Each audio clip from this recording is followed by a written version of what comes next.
as we acknowledge your presence. We are gathered as women. We are standing like the Deborahs of this generation. As we advocate for change for women issues. Father, we ask for your blessings as we articulate issues that are going to change our lives for better. Father, I speak the blood of Jesus over every process, over every session, over every facilitator, every contribution. I cover each and everyone with the precious blood of Jesus Christ. Let it be, God, that whatever that we are going to contribute here is going to change the lives of our children. It is going to change the lives of our nation. It is going to move mountains, and Zimbabwe will be registered everywhere for your name's sake. In Jesus Christ's mighty name, amen. Thank you very much for that prayer. And as we're starting off, I just want us to loosen up. I'm pretty sure you've been talking to the person who's next to you. I just want you to give them a high five and greet them like you're super excited to be here. Yeah? I'm super excited. I need someone to give a high five. Yeah? High fives. And then I'm giving everyone my Bluetooth high fives everywhere.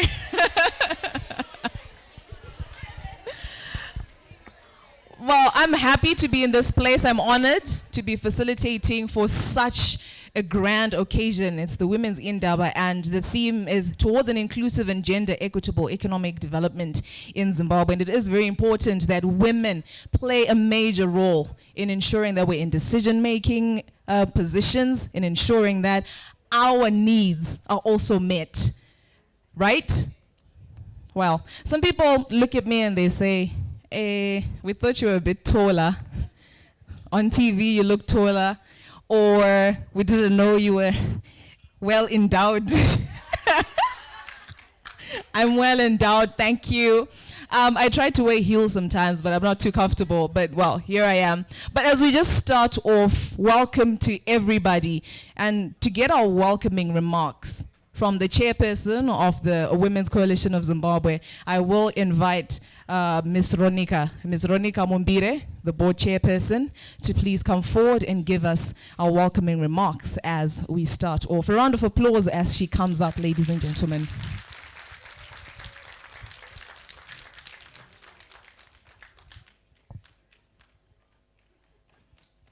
Keep clapping, Manozonyara.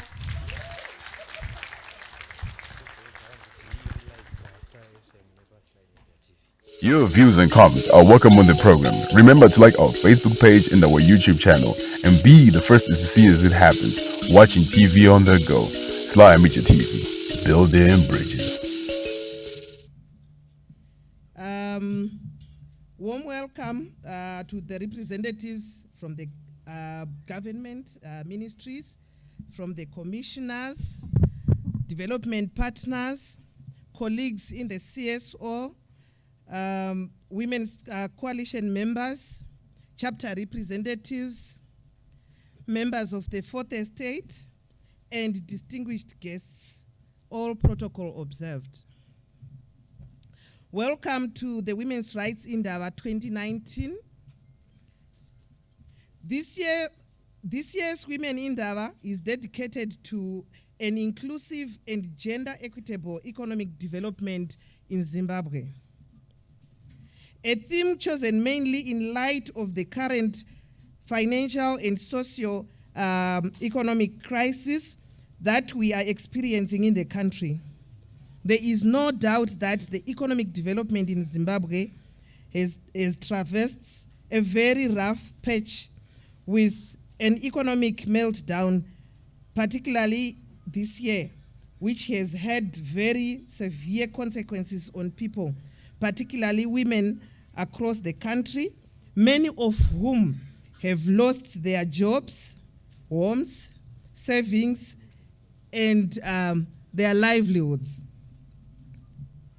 We have witnessed a few reforms or mitigatory measures that the government has introduced, such as abandoning of the multi-currency system and introducing the Zimbabwe dollar, speculative behavior among businesses, runaway prices of basic commodities, while salaries of workers remain adjusted and out of sync with the increasing cost of living.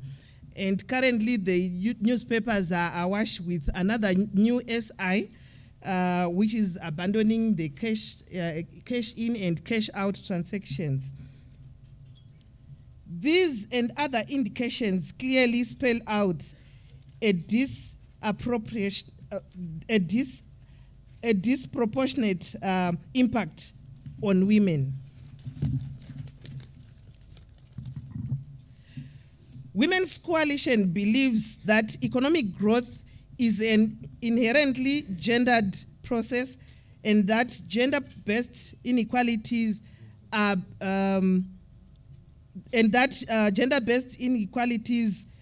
can be barriers to shared prosperity.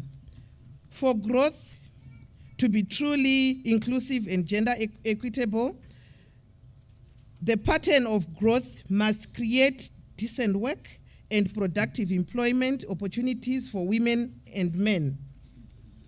This would require policymakers to adopt human rights as a guiding normative framework and to rethink the role of macro-level economic policies, including trade, industrial, macroeconomic, finance and investment policies, which also include addressing unpaid care and domestic work through transformative approaches that recognize and value care work. However, there are challenges for one to get a complete picture of the realities under which women work in Zimbabwe. While there are various statistics to reflect women's participation in the labor market, there is need to generate more reflective data on women who dominate employment in the informal economy. In the recent past, the Women's Coalition has undertaken initiatives to increase women's control and ownership in key economic sectors through capacity building, improved access to financial and technical resources for women entrepreneurs. Women's Coalition's approach also aimed to strengthen knowledge of women workers' rights and deepen the application of relevant constitutional provisions, advocating for national laws and policies that are gender sensitive. Through this endeavor, the Women's Coalition seeks to enhance women's empowerment and influence, stimulate women's economic empowerment and working conditions, and strengthen national accountability on gender equality and women's empowerment. It is our view that if we fail to collectively address the current economic crisis that has seen prices of basic commodities and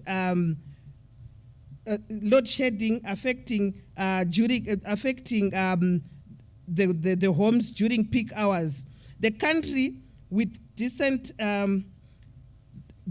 might descend into a turmoil and prolonged uncertainty that will negatively affect the full employment of women's rights. So this brings us here to make sure that we address and come up with some of the solutions that we may recommend to the relevant stakeholders. This women's rights endeavor presents a platform for women across the political divide, including young women and women living with disabilities, to mention a few, to dialogue and divide the process and collectively define current crises facing the country and how they would want it addressed. Indeed, an equitable economic development will unlock the full potential of local economy by dismantling barriers and expanding opportunities for women and local communities. Through accountable public action and investment, it grows quality jobs and creates entrepreneurship, ownership, and wealth. The result is a stronger, more competitive nation. Today, the Women's Coalition calls for transformative. As a collective, we need to move from gender-blind to gender-conscious economic policies. From trickle-down to trickle-up community wealth generation. From trophy projects to communities connected to the national and regional economy. From costly business attraction to growing from within. From any jobs to quality jobs for women with from any jobs to quality jobs for women. From GDP growth to rising living standards for lower wealth citizens. From closed door deals making to policy accountability, equality, equitable economic development. I hope this endeavor will also contribute to building strong networks that help in motivating more women to effectively participate in economic development of our country. Share your story. You never know how it motivates someone. Listen to other people's stories. There is always a great lesson to learn behind any story. Ultimately, let's collectively develop advocacy roadmap for economic development in Zimbabwe that is hinged on gender equality, transparency, and accountability. I wish you a fruitful and enjoyable day. I thank you. A round of applause as she's sitting down, ladies and gentlemen, the chairperson of the Women's Coalition of Zimbabwe, Ms. Ronika Mumbire. She did bring up some important points there. Women are affected greatly by some of the economic challenges that we are facing in this country. You'll see that most of us have to wake up very early in the morning, kutitiende pachiborani, to get some water. We're in queues all night. We don't even have time with our families anymore. And there's no electricity. So these are things that have been affecting women mainly because they are the what? They're the what? The major players in a family, yes? So those are some of the issues that we need to be looking at to ensure that we participate in some of the economic development agenda programs that are being set up by our government. And we're live on Star FM and SlyMedia on Facebook and Twitter, I'm sure. So feel free to post anything that you might find intriguing or something that you might find that will help someone out there. Hashtag, do we have a hashtag? Rumbi, are you there close by somewhere? Do we have a hashtag? Hashtag inclusive economies for women, or hashtag women lead, hashtag women rising. So feel free whenever you're posting something on Twitter, Facebook, Instagram, put that hashtag. Let's make it viral. Let's talk about it. Let's talk about our issues. Women have to participate in decision-making roles. Now, let's just get our first presentation from Naomi Chakanya, and she's going to be talking about an analysis of the current economic environment, also looking at the entire theme of this event. Naomi, you ready? Okay, a round of applause as Naomi is coming to the podium.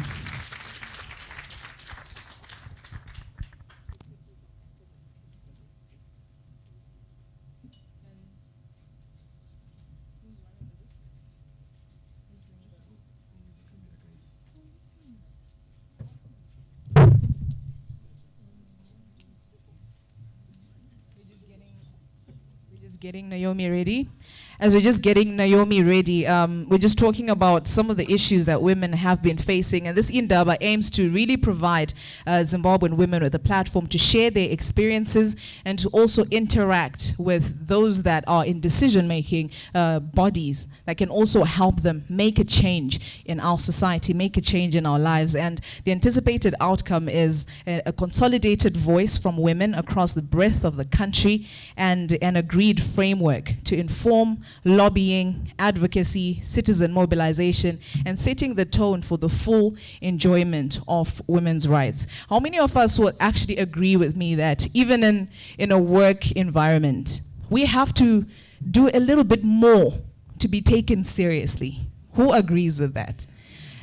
In any sector, I'm in the media, and there's stereotypes. A woman can't really do anything without having to get a favor from a man. Yes. And it's very disturbing that these are the stereotypes that are being put on women who are actually trying to do their best to grow, trying to do their best to be empowered, trying to do their best to empower others. And the sad thing also is that women are putting down other women. That's a big one. That's a big problem that we need to be dealing with. And it's been a huge challenge. Instead of women who are in higher positions helping other women who are down there, just lifting them up, we tend to want to be up there on our own. But I'm very happy that we've got some women who are here, who are in influential positions, who are willing to nurture other young women and other upcoming women to be also in those areas. A round of applause to women who are out there trying to empower other women. It's a very important aspect. I mean, as we interact here, giving each other solutions, talking about some of the challenges that we've been facing, I personally have to do a lot of work in my sector to command that authority. So now, if we all hold our hands together and we make sure that we let women be heard, we let women be respected, be given the respect that they deserve, it is an important aspect in everything that we are doing. Naomi, are we ready? All right, so clap hands as Naomi is starting off with her presentation.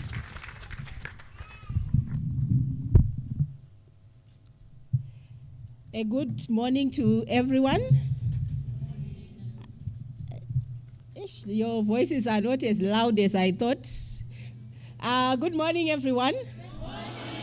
Yes, that's much better.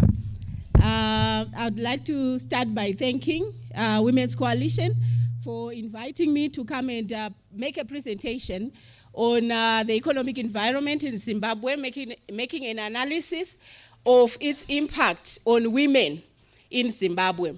And let me start by also acknowledging all protocols by also saying all protocol observed.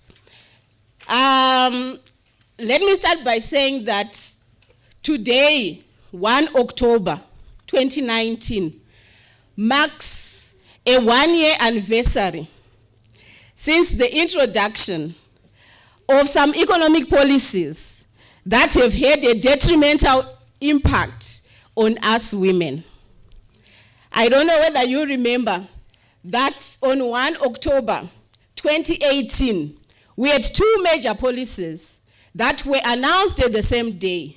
One was announced by the Reserve Bank governor, and the other one was announced by the Minister of Finance on the same day, 1 October.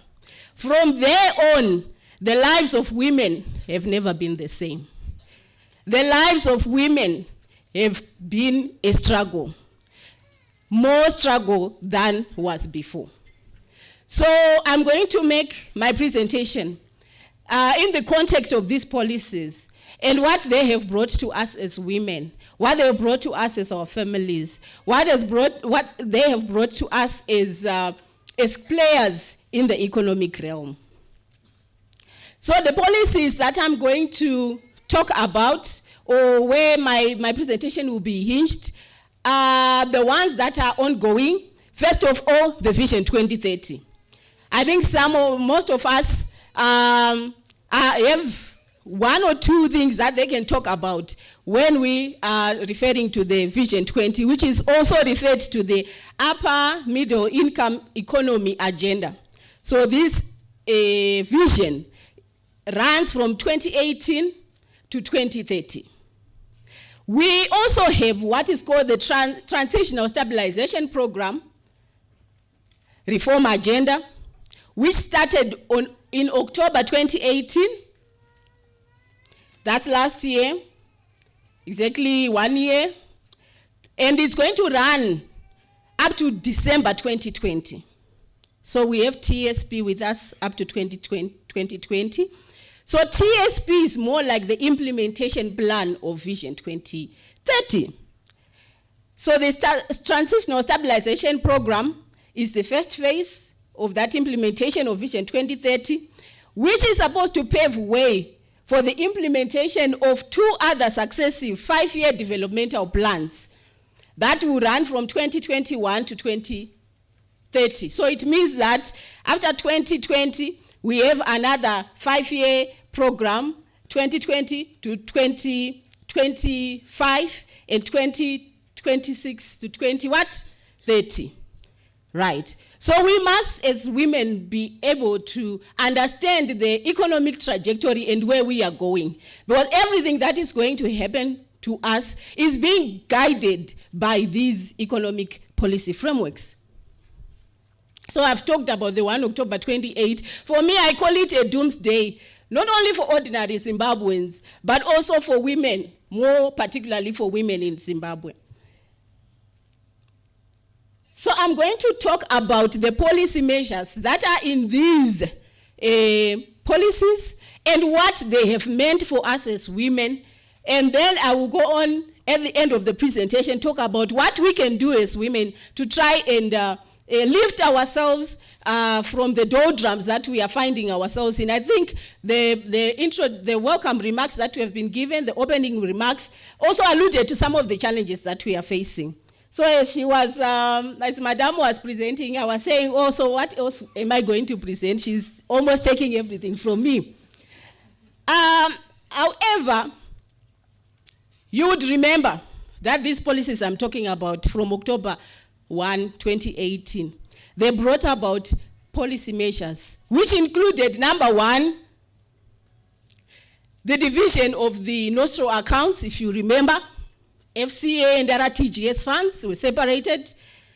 There was also a follow-up to that measure before we even digested the implications of this division of our accounts.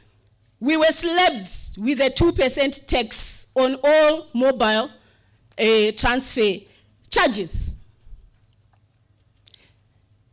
Before we could even again try and understand what's happening in our economy, then we had a national budget, 2019 national budget, which had the theme austerity for prosperity. Immediately also after that, as we were still trying to understand what's happening to us, and we're still trying to find ourselves and to find our feet as women in the economy, as caregivers, as economic players, then we were also slapped with a 150% review of the fuel prices, which were announced on 10 January. And from there on, the fuel prices have been what? On the increase on a weekly basis, right? For a start, I would start by looking at this whole concept of austerity.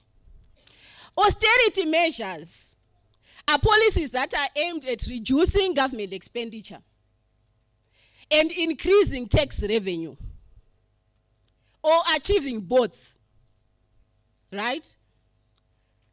So it's about reducing government expenditure, it's about increasing revenues, tax revenues, or both, right? However, literature has informed us, researchers have informed us that austerity for prosperity has never really brought good for women in general. Because when we are talking about reducing government expenditure, guess what? It's mostly the social services sectors that are affected in most cases. When we are talking about tax revenue, right, and its implications, tax doesn't have the same impact for men and women. Always tax has got a disproportionate impact on us as women as compared to men, right? So austerity measures are also right now under the watchful eye of the IMF. If you know, IMF, International Monetary Fund, they were here last week, right, to assess how far we are going in Zimbabwe when we are talking about the economy. And these austerity measures, the staff monitoring program, is supposed to run from May 2019 to March 2020. So even our government is also under surveillance by the IMF to check whether we are implementing the rightful processes. Right. What are the implications of these policy measures? I think from all that I've said about the destruction of the nostro accounts, the 2% tax, the austerity measures, what we have seen has been the skyrocketing of inflation, right? And I've presented here a graph to just show you where we have been and where we are at now when we are talking about inflation, right?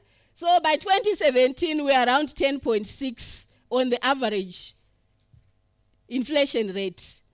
And we were stable up to around August, somewhere there, in 2018.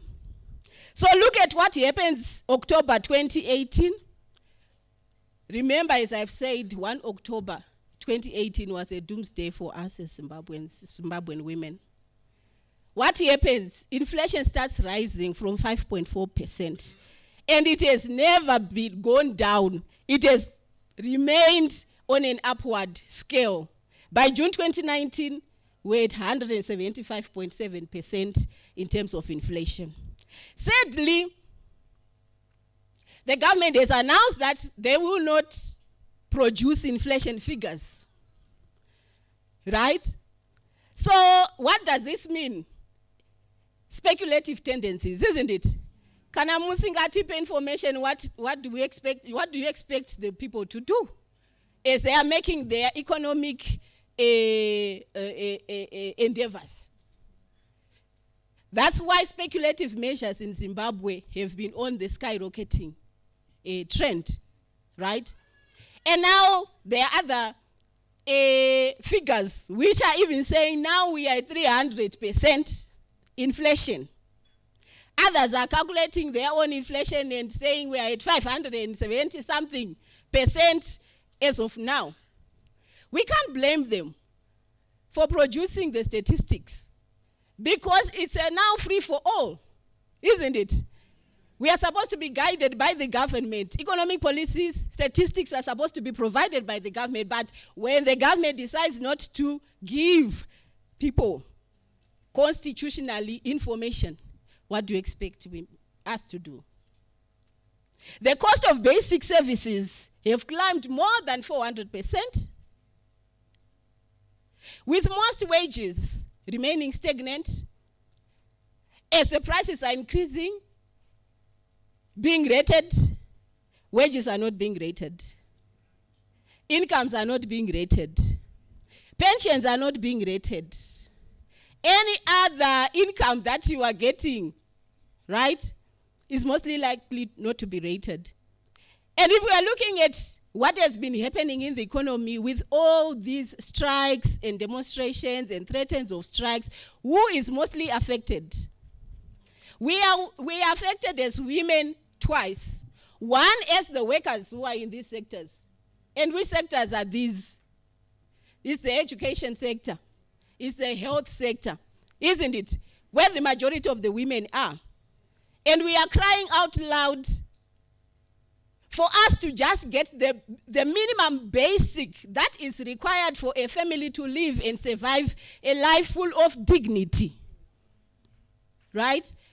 So that's one angle we are being affected as women, as workers who are getting indecent salaries. The second way we are being affected is when these services are not available, the burden comes back to us as women. So it's more like the government is externalizing its cost on us as women and putting that cost on our shoulders as women, without even taking cognizance of the fact that even before 2018 October, women have been suffering. Nothing has been done to really address issues of social service delivery. But the language that we keep on hearing from the government is persevere. Let us persevere. It shall be well. Very soon. Very soon is very relative. For someone, very soon is 5 years. For someone, is 2 months. So which very soon are we talking about? And for how long are we going to remain in the dark and grappling with these challenges? So I am seeing here a state which does not fully recognize the interests, the needs, the rights of the majority of its population. We are 52%. We are the majority. So whatever policy that comes out, if it doesn't take cognizance of the fact that the majority who are already disadvantaged are the women, then we shall remain crying, ladies, women of Zimbabwe. We need to start thinking about how do we rise up and try to address these issues. Let us come back again to the working environment. We did an analysis of the wages that are prevailing, and on an average basis, for all for the private sector, we are using $350 as the average minimum wage. So it's average when you calculate all the sectors, then you divide by the number of sectors, what people are getting in terms of wages. I am bringing these issues because of the working poor. In fact, our salaries now are termed slave salaries or poverty wages. And you cannot sustain an economy where workers are under slavery wages, because slavery wages have got implications for productivity. So if we do not address and we just say, people are just crying for wages, also looking at productivity and so forth, we are not going anywhere. We are just going to remain within the vicious circle of poverty. Look at the numbers that are in red. I'll start with the FPL, which is the food poverty line. By April 2019, an average wage, right, was able to buy 91% of items that are food related. Right? 91%. Only food. Remember, a human being doesn't survive on food alone. We need medication. There is education. There is transport. Isn't it? Right? If you come down under 91, there is 37.9 there. The average minimum wage was only, by April 2019, according to the government statistics, the average minimum wage was only 37.9% of what is required for a family of 5 to survive. Not in luxury, but just to meet the basics that are required for a dignified life. So if we are saying that the average minimum wage is only accommodating 38% of what is required, 100 minus 38 is what? Those who are good with mathematics. Huh? Yes. So where is that 62% coming from to cover the basics that are required for a family? Huh? Where is this supplementary 60 what coming from? Because my wage is only covering about 38% of what I need. 68 is coming from where? Today.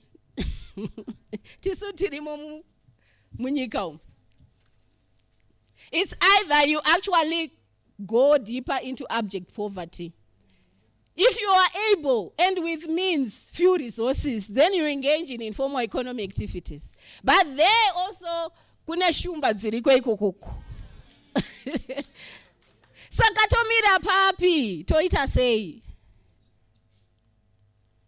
We are in between hard surfaces.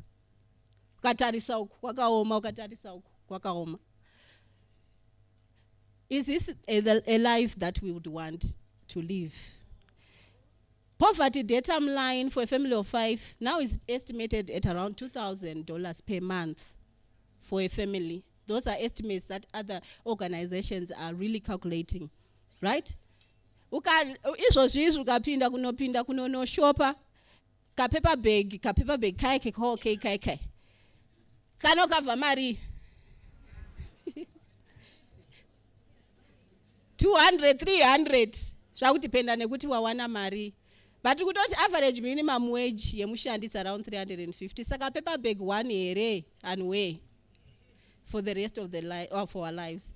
350, it's only about 10 loaves or so, and there are 30 days in a month. And at a family, maybe minimum family, maybe you need 2-3 loaves. It depends. Enyukuti muno gaya sei chingwa kudzimba dzenyu. So that's 35 times 3 is how much? Those who can do calculations, 905. But it will out yako salary can even maybe about 10 loaves. So zimwe 100 and something is zirikuvepi. Zirikuvepi turikudziwanepi esimadzimai. I also want to bring to your attention kuti ma taxes, tambotana nezve austerity is about raising taxes. Ma taxes are nakushata when they are being reinvested into the economy. Ma taxes are nakushata when they are used to revamp social services that tinoda isu madzimai, anditi education, water, anditi health, and so forth. But what has been happening to our revenues over the past few months, 6 months, right? We have surpassed, the government, Zimbabwe has surpassed its targets of revenue collection by 20%. They've surpassed their targets.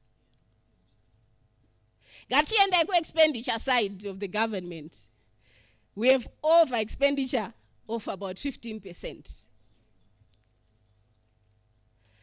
So zvatagona zviya zvakuitwa sei zvakudyiwa zvekare anditi through over expenditure. And we have been saying this over expenditure is coming from various sources from the government. Number one, of course, we have the issues of the wage bills and so forth. But wage bill, we already know there's a study that was undertaken to say they are ghost workers. And those vamwe vakambobviswa asi havasi vese vakaita sei vakabviswa, tichirimo vamwe tiri kungodya hedu. If you look even at how many trips, even for example, that have been made by the president or the executive or the other delegations, I think the media is awash in terms of the recent UN meeting, isn't it? That for us, with a struggling economy, we were not expecting to have such number of people going for a UN meeting. When we don't have drugs in our economy, when the water, chemicals are kugona kutengwa, clean mvura kuti tiwane mvura. About a month, I think, Star FM, yaka interviewa madzimai. I was listening to this radio program. It was news actually as I was going home. Madzimai achichema, this is on a national radio. Kuti, ma contraceptive pills haasi kuwanikwa. Kana uri kuatenga through the nose. I said, then we have a government which then decides to use available resources for other means at the expense. Anzinemadzimai waenda zvakanyanya kundibata kuti takutongoita nhumbu anyhow. And that's extra burden on the family. That's even extra burden on the government itself, because vachazoda social protection to cover those or the expanded families that are living in poverty. Yes, and illegal abortions. And tell us about the effect that it also has on our health as women. You can die. Your life can actually change for the worst. So we have to seriously consider as women what we have to say about the issues of taxes. You know, when you go to developed countries, the issue of taxpayers' money, awutambi taxpayers' money when you are in developed countries. Because people are struggling to pay taxes. Zvinorwadza kubhadhara 2% iya uchiona ichiti kwachu uchiita transaction. Uchienda kunonobhadhara wonzi plus 20% on top. Inorwadza mari iyoyo. Ndeyako yauri kushandira. But when we come to developing countries as Zimbabwe, the whole education about the importance of taxpayers' money seems not to be really cared for. Right? Even from NGOs, from CSOs, sometimes the funding that we get, those who give the funding, this is taxpayers' money. Because they have to be accountable to their countries. Kuti mari yoyo ye taxpayers yashandiswa sei. But when we come to countries like us, ourselves, I think we need to do something as women. As investment in social services. Hazvina problem kutaxwa 2% uchiona mvura iriko kumba. Uchiona magetsi ariko kumba. Uchifamba murodhi yakanaka. Vana vachaenda kuchikoro. Vanoda bhimu vachipiwa bhimu. And so forth. But to really trace kuti iri kumbofamba sei. Zviri kumbofamba sei. It's very difficult, because also sometimes that information is being hidden from us. There's no transparency and accountability. And I've just given this picture. It's messy, as you can see it. It's a reflection of how messy our lives have been since 2% introduced. So this pictorial view is just picking the challenges that we are facing as Zimbabweans, especially after the 2% has been imposed on us.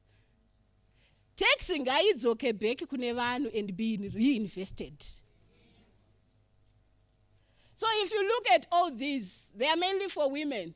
Social unrest, I think you saw the protests that happened immediately after these policy measures that were implemented. Social unrest, and it's the girls and the women who are the first victims of all this. Through rape, through deaths, arrests. You can imagine. If you are a woman, a family woman, and you get arrested, your gender roles have been compromised even at home. Financial exclusion of women. Highly regressive tax, especially the women who are in the informal economy. Issues of gender-based violence. I can go on and on. Expensive sanitary wear for women. Because next migration, people are now going back. Vamwanga ambodzoka. Ati ashaite. Regaitite say tidzokere. Uchidzokera usikosaka nezinophobia ikoko kuri kuenda. Saka zvodini zvoitwa sei. Preference kana takutaura ku-education. Pane study yatakamboita as we were doing this economic policy analysis. Nemadzimai anga achitaura iwo kuti in some occasions pane pakamboita bloated prices for school fees, especially after the 2%, the nostro accounts that say that divided and so forth. And the implications that it has on the education of a girl is more drastic than for a boy. I think we all know the history of our tradition, which then gives preferences to boys in terms of education, especially in the rural areas. So we are subsidizing the government. Imosva here kuita mudzimai kubarwa uri mudzimai. Ina handina kuchuza ndibarwe ndiri mudzimai. Asi yakutoita unge mosva because every burden I now have to what? And yet developmental discourse says that the state has got an obligation to provide, to protect, to promote rights. And my rights, why we are the major consumers of my rights as women. The right to education, we are the major consumers. The right to water, we are the major consumers. The right to health, we are the major consumers of health. Sakapaka oma madzimai.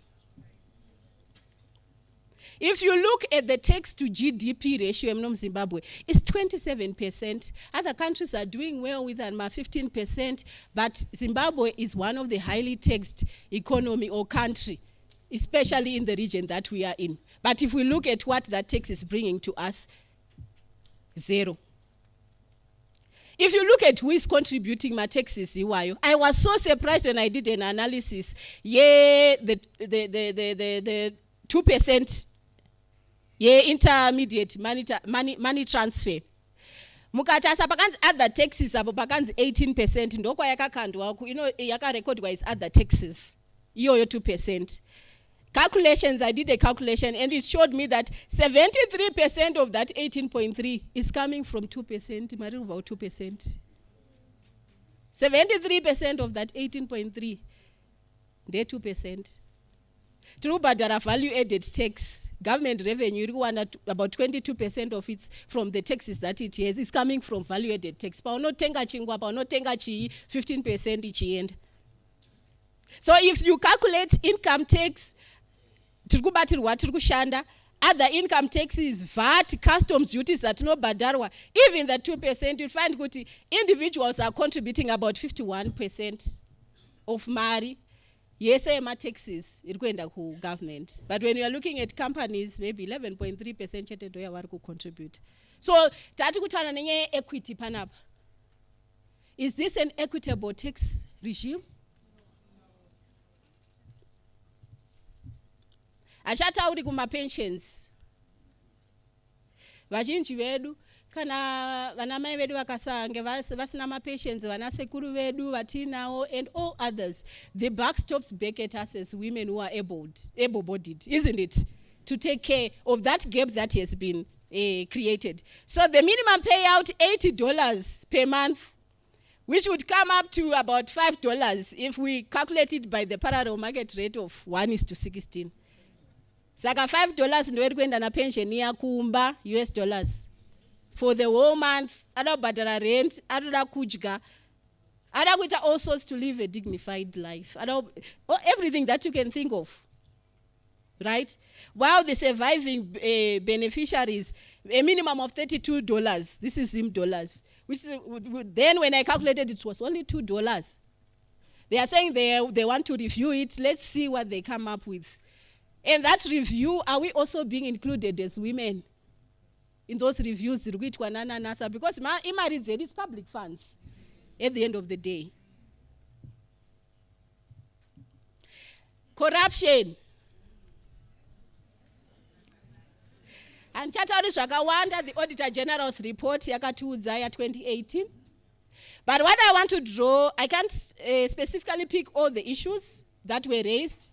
But in terms of the aggregate figure, there's a study which was done by SimCode, which looked at mari dzakashayikwa kuti dzakanyatsoFamba seiko mugovernment, either through kusaunza receipts, through corruption, yacho, through kubhadhara services asingadeliverwe, matransformer anoenda asingaite sei mari yematransformer inoenda but matransformer tisingaoni. Tisizonzi chibhadhara yematransformer. Dai vanhu vemuZimbabwe vaiziva kuti matransformers akabhadharwa 4 point something. Muna 2010, 2019 asati adeliverwa. And we are sourcing, from the hard end, the little that remains after all the taxes. Chibhadhara unganidzai as a society, unganidzai as a community. And yet kune mari dzakaenda. dzisina chadzakaunza. I'm talking about taxpayers' monies, the importance of taxpayers' monies. Magetsi akaenda nonzi bhadharai mutenge transformer. Tobhadhara seiko imi makaendesa mari, ngauye kamatransformer amakaendesa mari kuti aite sei? Auye mutipe tite upenyu huri dignified. So if that report by Zimcourt was indicating kuti the aggregate figure in terms of financial irregularities, right, from that Auditor General report, that was 2018, about 5.8 billion US dollars could not be accounted for. About 318,000 or 319 South African rands could not be accounted for. About 5 million euros could not be accounted for on an aggregate figure. Imagine that if it had been invested in the rightful places and the right social services that they were supposed to cater for, would we still be crying today? These are huge amounts of money, 5 billion. It's not small money. Imagine if we had really said we want to create jobs with these monies, how many jobs would we have created? Imagine if we had said kuti tiruda kuwedzera dialysis machines kuma hospitals, how much or how many could have been bought? So much. Saka muroya asikure, muroya arichi. But the challenge is that the Auditor General has been calling for all drastic measures to be done year after year. I think this year was the worst. This year was the worst, Madzimai. But we are dealing with a state that even incentivizes vanhu vacho vari kunzi vari kuba.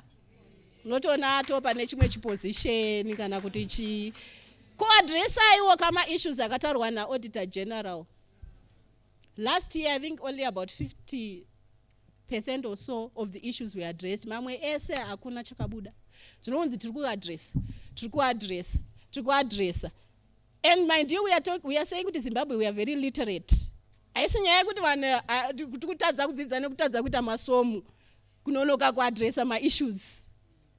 It's just that the culture that we now have, the culture of corruption with impunity, isinga-addresswe. It's only one case yanyanya kumutsa noise ya the former Minister of Labor. And it. But since 2014, Auditor General yanga ichingotaura kuti ma-ministries ichitoindicata kuti ministry yakati mari haisi kuonekwa. Imimi muri in business, ukaisa ukahire financial officer, akatadza ku-accounta for money, what do you do? Huh? What do you do? Ordinarily. You'd fire. Or you ask for restitution, guys, okay, mari yangu. And so forth. Why can't we also start talking about the issue of restitution of monies that are just leaking in the economy that we have? Yeah, esikuti Zimbabwe atina mari tinayo. Izvinotiradza kuti mari tinayo muno yekutransforma our own economy. Atitombodi an external partner. Tikambotanga neiyoyi atinayo yoyi. Tomboona kuti inotisvitsa papi. In terms of addressing my issues edu atinoda kuti addresswe as women. I think 2019 national budget of 2018 yakati the Zimbabwe Anti-Corruption Commission and the Republic Police of Zimbabwe ZRP will be required to publish reports once every quarter, giving statistics on arrests made, successful prosecutions or convictions. This is language. E-government irikudarwe. Value of money or property recovered as a result of their interventions. Bata. Ndanoda mbondiratidzawo by show of hands kuti makamboonawo ma-reports mangani. That's only every quarter. So why is it not an issue for us as women to pursue? Where is our money? Domestic debt achatauri tasawo mafigures aripo aya. If you can't read, at least the bars can tell you how our domestic debt has been mariri kukweretwa nehurumende within our economy. Iri kumboshandei, iri kuitei. Ndizvo ka zvatinofanira kunge tichibvunzana. And what does it mean for us as women? Kana vakunonobhadhara zvikwereti zvavo. Ndangobudisa domestic debt, external debt handichaitauri. But kana nyaya debt dzakutaurwa, dzinotaurwa under closed what? Doors. Hatichaudzwi, but tesi tiri kucontributa mari kuenda kuma-taxes. Ndizvo? Tikobhadhara debt iyoyi. Yakaitei debt iyoyi. Yakabatei, yakaitei. Ndo zvatiri tichida kunzwawo from the government. Kuti tive neclarity, ndizvo? Ndizori kana tichibhadhara zveshuwa, tiri kubhadhara zvinhu zvatiri kuita sei? Zvatiri kuonawo kuti zviri kuitika zveshuwa. So our government policies, our economic policies are failing to take into account our plight as women. Ukada kutarisa, zvichinzi zvacho, it's all about, I was happy earlier on, and we are just obsessed about GDP figures. Right now, we are talking about an economy yanga ichinzi yakarebased na Professor Mutuli. We have moved from an 18 billion economy to a 25. We moved when they rebased in 2018 from an 18 billion economy to a 25 billion economy. Can we feel this 25 billion economy? Can you feel it? Because I'm living in an economy that is worth 28 billion.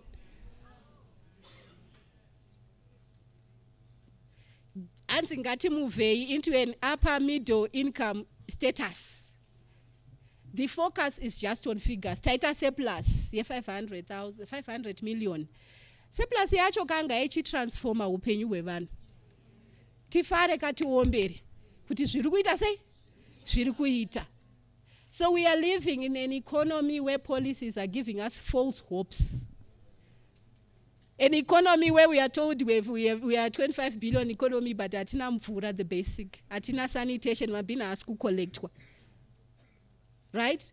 Mamwe countries are kunzi arimo mu upper middle economy kumhanyirirwa na va Professor Mutuli. Anana Namibia, anana South Africa. Can you really emulate kuti they have dealt with poverty? My countries, why? Gender equality issues.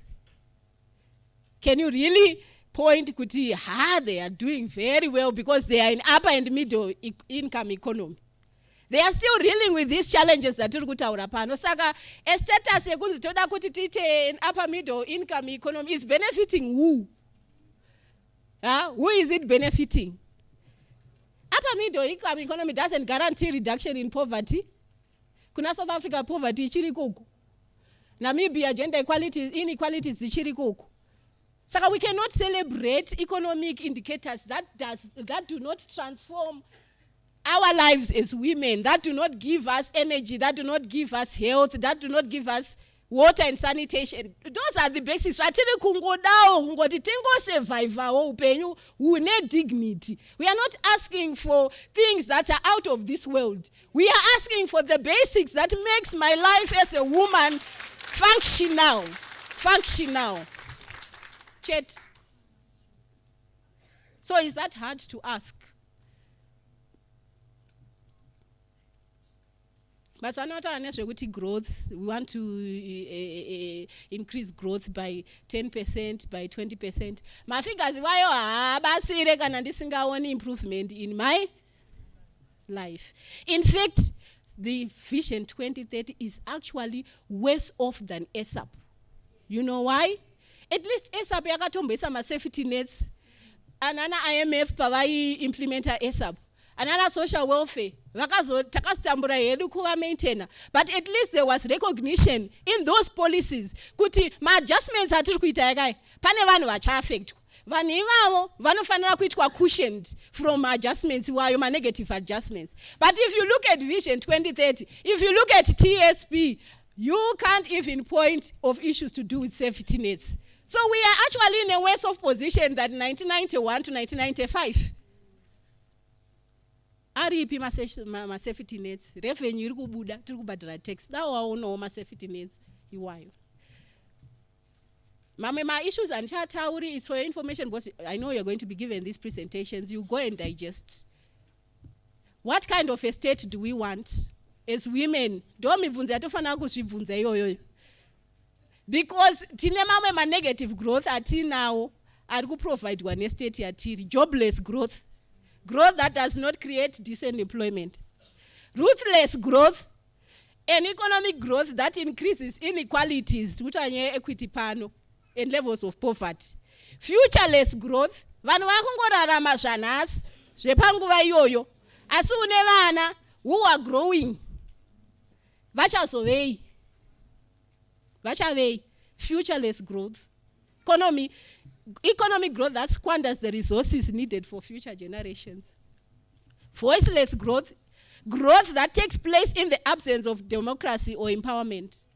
Those what ruthless growth, economic growth that ignores and undermines. I am a growth because I benefit. What we need is a transformation of these growths. And unless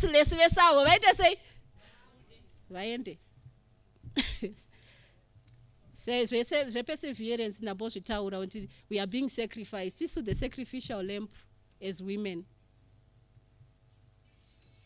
Social protection. 2019 budget, 2019 budgets, the allocation that was given through the budget, where taxes are coming from, that's some of the income. Vulnerable households, allocation per household, per year, 2019. So each household, vulnerable household, was getting, divide the number of households, only $70.55, that's US dollars. Gorerese for one household. Divide per month, 70 a vulnerable household was expected to get $5.55 as allocation from the budget for vulnerable households. If we look at child welfare, right? Child welfare per child per year was amounting to $75.96. If you divided that by all the children, one of vulnerable children per month, you'd come up with $6.33. What does $6.33 buy for you? Even in US dollar, even Yangomkaita by parallel market rate. Beam allocation per year, only $48. That was in 2018 per child. Per 3 terms, $48. Saka turikuti turikuona mari dzichishandiswa asi tine vana vari kutambura kuenda kuchikoro, vanoda beam, vanoda sapoti, vanoda kubatsirwa. We are only catering for 416 vulnerable orphans out of 1.1 million that need assistance. Government is only through with its development partners are only able to cater for 24 vulnerable districts, not about districts, 24 districts out of the targeted 64 districts. Ndopatira. Asi tukuti hatina mari. Asi katasa auditor general's report iri kuti zoti mari iripo asi ameno kwayakaenda. Zimbabwe is now ranking 3rd in terms of informal economy in the whole world, average size. Saka Georgia number 1, Bolivia number 2, Zimbabwe number 3. Tatokundana Nigeria vataiseka kare. Tatovapfura. What does this mean? We are the ones who are there in the informal economy. We are an economy that is now being run by statutory instruments. Takutochka kumuka uchingofunga kuti pamwe kune imwe statutory instrument ya uchazongonzwayo ngonzi kwaita chakati. Yes, because ari kungoannounce waka. Who has decided? Are we in it? What are the implications for women? You cannot have an economy running on statutory instruments now and then. It shows that we are doing firefighting modes. We are not in a sustainable economic recovery period. Firefighting, kuti zviite. Apa uri kumhanyira kudzimura moto kumashure kune mumwe moto uri kudzimura. We cannot move. An economy run by cartels. I think what happened in fuel, Sakunda Takazona, and the implications on the parallel market. So my national ownership of my policies, nothing for us without what? Without that. Because it's mostly with men. Don't remove my positions without consultation. How do I own a vision which I did not participate in? Vision 2030, how do I own it? How do I safely say in the head we was kana ngati right a rally in 2030 kan 2030 utara zvakanaka kana askana iwa utozivi kuti chii chiripo mu 2030 yacho imomo. You are not even part of that. We want a government that does not take women's issues as add-ons kuti oh gara zviya pane madzimai okay ngatichiitei so ngatichisei fandi madzimai should be at the center of the policy making, center even of budgetary allocations, center of any developmental. Atisima add-on is 52% of the population cannot be add-ons. No. National ownership ndaitaura. Ngatigadzirisei nyaya yekuti toita sei kone auditor general's report madzimai. Malikejes acho haasi kuita. Mari iri kungoenda. Stolen money, your money, ways out of informality. I think ILO, let me conclude by this one. I think ILO has given us a guidance on how economies can move from informal to formal. Because informal, we cannot celebrate an economy being run by informalization, honestly. Because informalization, it's a survival mode. Informalization, the government should actually be in a position to ensure that it supports this sector. Because informality, kazhinji, you are not exposed to my exports out of the country kwatinowana revenue. Anditi survival uri kungoita zvinongokwanisika panguva iyoyo. Production, meet your full potential because you have got limited resources, limited space to work on. Run on a generator. How can you be productive? We need a government that looks at the informal economy and make a transformation and support the informal economy, especially where women businesses are thriving. This is what Saka this our government when we talk about formalization of the informal economy, taxation. That's the only definition of formalization. In fact, that is not the only definition. Formalization means even including them in your national social security funds. It includes providing them with decent places to work from. It includes markets where they can sell outside. It includes a whole lot of issues, not just taxation. So what type of state do we want? As we move on with our indaba mazimai, the equity, the sustainable development as it relates to, we have to define the state that we want. We are 52%. We have to decide the kind of state that we want. Do we want a predatory state? Inongo mocha chete chingo jga muchingo dai. Muchingo wapa predatory states. Yo chiwonda chiramba chiwonda. That is a predatory state yo. A rogue state. Let's define. Do we want a rogue state that undermines our socio-economic rights? Yes, Madzimai. A failed state that fails to provide the basics of their people. And yet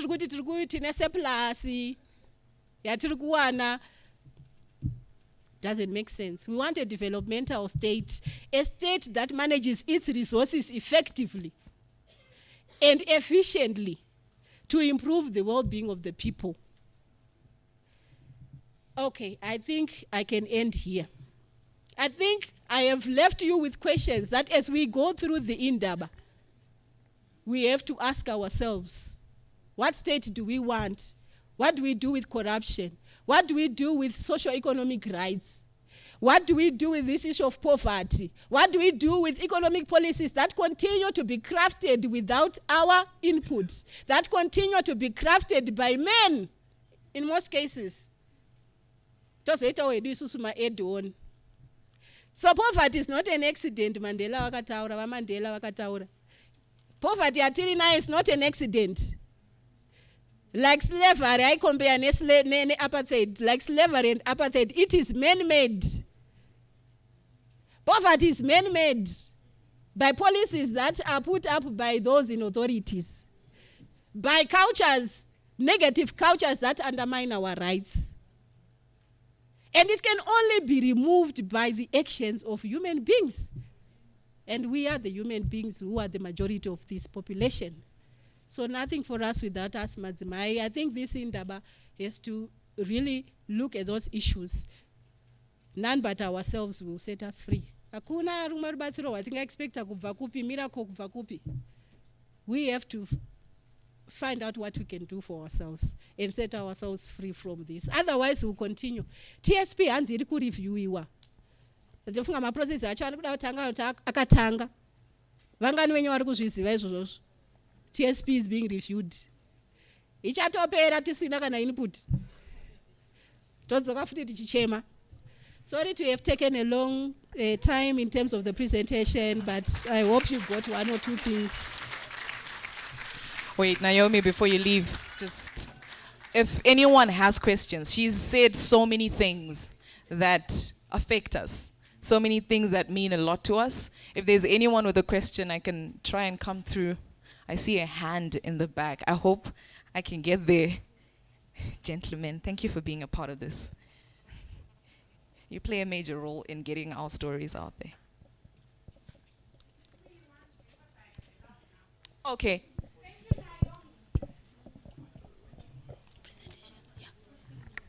I'll leave it to them. Okay. We got a microphone to the back. Okay, so I have to lower my voice. So my name is Audrey Charamba. And really, Naomi, I think that was very detailed and I think it touched us in so many ways. But I think for me, the greatest frustration is, so what? So what? So for me, at the end of the day, I just want to challenge us and I want to challenge the coalition. Kuti at the end of the day, ngatiwanei 3 key issues kana mbiri zvadzo dzatinoti tiri kuda kuti tichese. Ndokuti at the end of the day, it is us. I'm not worried about a US dollar. I'm not worried about RTGS. I'm worried about a loaf of bread for my children. I'm worried about kuisa chikafu on the table. I'm worried about my children going to school. So for me, the issue is tiri kuda kuti kana tiri kuti tiri network yemadzimai and we want to speak with one voice and we want to push these issues. We don't bloody care what currency is in place or what statutory instrument is in place. We just want to be able to feed our children. We just want to be able to send our children to school. How can we engage the powers that be to make that fundamental difference? And can we have a key action point at the end of this day? I thank you. So this is how can we get our issues to the fundamental authorities? Thank you so much, presenter.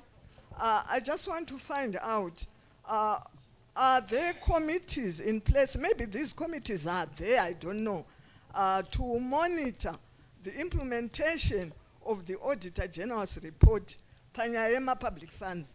Because I know I have been a civil servant for years. Unaona vachinyora kuti the president earns so much, undersecretary so much. Why is it not possible to have quarterly reports, the public expenditure? Because we just don't want to hear these reports dzaku report kwa ku New York. Kunze kune zvakati Zimbabwe takazodai. I think as Women's Coalition we want to insist even through parliament kuti madzimai vapinde muma committees iwaya monitor the implementation of the Auditor General's report on quarterly basis kuti tione kuti ma public funds ari kushandiswa chi. And then this transitional stabilization program, hatisi kuziva kuti pane monitoring mechanism here in place. Chine madzimai here vari mukomiti iri kumonitor this transitional stabilization program. Tiri kuda madzimai mupinde mumonitoring program yacho muchitipa reports on quarterly basis. Hatisi kuda kuzongonzwa kunzi zvakati zvakati. Sorry, ndakutorera nguva yenyu. So she's asking there if there are monitoring mechanisms to ensure that the General's report and some of the recommendations are being put in place, and also if there are women who are also a part of the transitional stabilization program in part of monitoring that as well. My name is Febi Shoko. I'm from Mabuku. Nyaya yangu iri pakuti, there was a singer, anonzi Albert Nyati, akati I will not speak, I will be deaf, I will be silent. But today, ndikutaura tiri muno chete here. Are we going to speak whilst we are here, or we are going to speak out there to our communities, to other women who are left out of this conference, who are not there, so that they should know, they should follow the leaders who are here. Kuti vaziye kuti chii chiri kuitika nekuti vamwe havasiri kumboziya. Are we going to speak sezvakaita chiraviro akati handinyarare kutaura.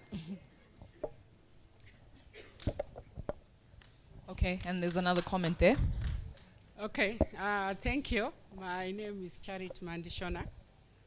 As a woman and also as a leader of women in the informal economy, I just want to ask Naomi that how far is the government gone with recommendation 204, ILO recommendation 204 of 2015, because it seems like our ministry, our mother ministry, which is the Ministry of Women Affairs and SMEs, is just silent on that. They are just looking at collecting taxes from the women.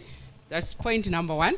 And point number two is that the women, they don't have decent working space. I think the majority of the women in the informal economy are doing the cat and mouse business in town, with the municipal police being chased around because they don't have permanent working spaces. Thereby, they cannot have sustainable business. Instead, they are just working for survival, which is just putting us deeper into poverty. Thank you. My name is Patiswe Moyo. My major worry is what causes all these things in politics. Are we linking economy and politics? If we are going to be linking economy and politics, how best do we do this? At the end of the day, what politics in those economy. So how do we link the two? One, two, as others are saying, leadership positions. Because as long as we are not there to decide for ourselves, they will keep on deciding. As long as our voices are not heard, they will never be heard. Then the other issue is simplification. To simplify my policies. Are there anything that's happening to simplify the language? Understand with our high heels and our lipsticks on. But there is somebody out there. I think we see all this that we've been saying here. What is it that is being done to simplify all these things? Thank you. So let's try to kind of talk about those few issues that came first, as we're also getting more hands that are coming up. And if anyone has answers to some of the things that have been asked as well, please do raise your hand and let us know so that we could answer these questions more effectively. Okay. Thank you very much for your very thought-provoking comments and questions and so forth. There was one, okay, number one, I acknowledge the comment to say we need to come up with 3 issues, right? 3 issues that, maybe it can be 4, it's just a benchmark. 3 issues that we are going to rally around as women coming out of this Indaba. It's a point well taken. And you also indicated, what I want is bread for my children. What I want is just sadza, maneru, really decent. Kweta ngoti maveji mchokocho, kana uti wainzi chizvi yazvaitwa kare zviya, vazhinji vamwe vato kutoita izvozvo izvo zvesauti chaizvo, because the poverty levels have just gone drastically high, right? But we have got here, I'll take an example.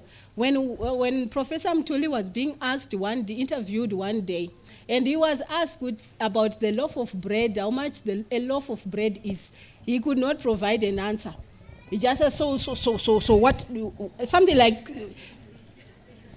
so what? You are talking about a bread, Zimbabwe bread, ndo chikafu. I know of an example, one of a developed country, a whole member of parliament could not answer kuti mukaka urikuita mari, and he was sacked by starting from his own constituency. How do we have a person in such authority who does not even know that a pint of milk is how much? Saka ari kuenda kunoitei imomo, saka ari kugadzirirani upenyu when they don't really care about the basics that are required. For me, I really found it very, very disturbing. But tinongosiyawo vakadaro vachingoenda avazivi. Dzimwe nguva havagari muno pamwe vatodyi chingwa chacho. Vane better food. Monitoring implementation of Auditor General's report, I think it's up to us as women. Auditor General, the good thing is that she's a woman. And she has been doing her work thoroughly and bringing out issues. And we need to support that woman. She's doing extensively great things that other women are failing and men are failing to do. Saka, for me, the Auditor General report is actually for us to digest and move with it. And we cannot remain silent as women. Atiudza kuti pakadai, ministry yakadai, local authority yakadai, vamwe edu tirimo handitodhilani ma-local authority. Handi tinovainterrogata kuti ndo zvabuda izvi. What are you doing about 1, 2, 3, 4 issues that have come out? If we want to organize meetings, even as women, to say minister akati ari kunzi aasi kuziva kuti mari yakati yakafamba sei, timbogarawo navo pasi. I know there are portfolio committees that are working on these issues, but I think they also need to be supported by us as women in our different groups where we are.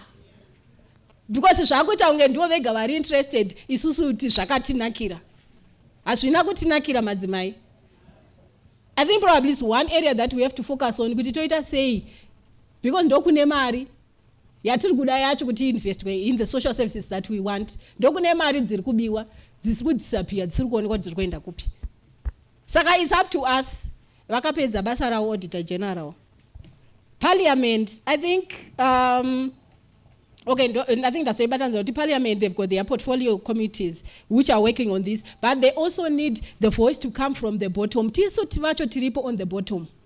And we have to amplify our voices over these issues. And over simplification. I know there are other organizations that have started to do simplification of TSP and Vision 2030. I think it's coming out from this need kuti kachinji tinenge tiri muno but vanenge vari kuma communities avasi kuziva kuti chichiri kuitika. So I think if we can even invest more in doing this as women, tinogona kubatsirana nevazhinji who really need this information and vanotokwanisa vane the capacity kumira vachitaura varimo in our communities. But maybe chavanoleka ndechekuti the right information. I think let's invest more into this simplification. It will go a long way in terms of addressing our plight. Top-down approach, ndo yatisiri kuda, ndo iri kuitika. Tiri kuda ma-policies ari bottom up. I think we've been saying this, but I think we have to be amplifying our voice because zviri kutoramba zvichienderera, government yacho iri kutoramba ichienderera. So I think we have to find mechanisms of ensuring that we address this issue. Informalization, unfortunately, I'm not in the ministry. I don't know what's happening in the ministry in terms of informalization. But however, my key message when it comes to informalization for those who are going to deal with informalization issues, I know there is a section later in the day. Kuti, number one, those informal economy associations. Informal economy is organized. I think that's what the government sometimes does not understand. Muma informal economy vanozviorganize in their various ways. It's self-organizing. Women, we are self-organized. However, we are being booted out of the policy and the table, right? So if you are not on the table, you are definitely the menu. So we are being the menu. We are not on the table. I think maybe let's fight to be on the table. Let's even engage. If the anti-government is not in an open door policy, seek request for meetings and interrogate as in your self-organized way. I know we are self-organized in magnificent ways. Let's use that self-organizing to move our agendas, women. Politics, yes, it's said in Zimbabwe. Politics overtakes economic rationale. Ndizvo zviri kuitika muno muZimbabwe. Ndosaka tizongoita sometimes statutory instrument asinganzwisisi kuti ari kubva kupi. Right? What can we do about that issue? I think it's food for thought for all of us. So long as our politics is not divorced from economics, as long as our politics is the driving force.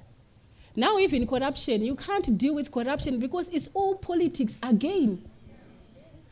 Some people are protected. We don't have a champion right up there who champions with the corruption. No.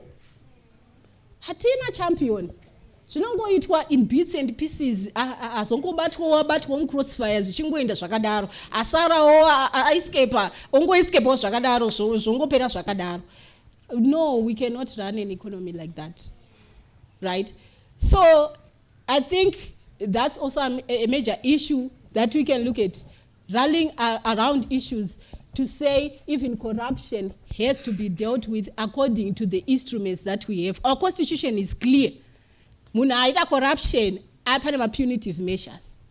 Asana anta corruption apiwa punitive measures. Vanoto upgrade wa, wotona ato kune imwe position, wotona ato mune imwe ministry. Izvozvo ndo zvatinofana kunge taona zvichiitika izvozvo. Zvichangoitika. I think maybe agency tiri kuwandirwa maybe ne tanyanyosqueezwa to such an extent yekuti hatichakwanisi takungofunga only bread. But let's go beyond bread issues and be in the mainstream economy, because even the bread will not get it. I think monitoring quarterly basis. I think it's we are in a constitution. Information is free. The government should be providing this information. But what then do we do? A government which then says, at stability inflation figures. That's what we want next year. It's something basic as inflation, which even investors vari kunze, kuti vainveste, munomu. These are some of the indicators that they look at. Saka nyaya haisi yekukwira matrips tichienda kunoti open for business kunzoko. The action starts in the house. Actions speak louder than words. Yes, you don't need to go and say uri baba kana mewe muri ndikutengera vana vangu chingwa, ndikutengera vana vangu vari kuenda kuchikoro, vana vangu vari kuenda kuchikoro haikona, ndazodai ndikazodai kuti emadhamu vachene. That's your responsibility. You don't need to go out and shout and tell everyone what you are doing. Tinoona nemabasa kuti zveshuwa uyu mukadzi uyu ari kuita zvakati, murume uyu ari kuita zvakati. Mabasa anoita kuti vanhu vazotasa kuti honaiwo zviri kuita Zimbabwe, honaiwo handei tonoinvesta muZimbabwe, zvinhu zviri kuitika muZimbabwe.